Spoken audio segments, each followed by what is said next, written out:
America যুক্তৰাষ্ট্ৰৰ আন্তৰ্জাতিক অপৰাধ আদালতৰ বিৰুদ্ধে এক ডিক্ৰী জাৰি কৰিছে। এই আদেশ কি যে যদি আন্তৰ্জাতিক অপৰাধ আদালতে আমেৰিকা যুক্তৰাষ্ট্ৰ বা ইয়াৰ মিত্ৰশক্তিৰ বিৰুদ্ধে কোনো ব্যৱস্থা লয়, আমি তেওঁলোকৰ বিৰুদ্ধে অৰ্থনৈতিক নিষেধাজ্ঞা আৰোপ কৰিম। আটাইতকৈ গুৰুত্বপূৰ্ণ কথাটো হ'ল যে আন্তৰ্জাতিক অপৰাধ আদালত হৈছে এক স্বতন্ত্ৰ সংস্থা আৰু ইয়াৰ উদ্দেশ্য হ'ল যেতিয়া আন্তৰ্জাতিক আইন আন্তৰ্জাতিকভাৱে উলংঘা কৰা হয় তেতিয়া ব্যৱস্থা লোৱা।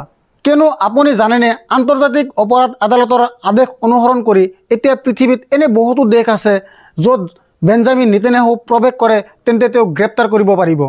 এতিয়া ডনাল্ড ট্ৰাম্পে তেওঁলোকৰ ওপৰত অৰ্থনৈতিক নিষেধাজ্ঞা আৰোপ কৰিব বিচাৰে। এই আদেশটো কি মনোযোগেৰে শুনিব।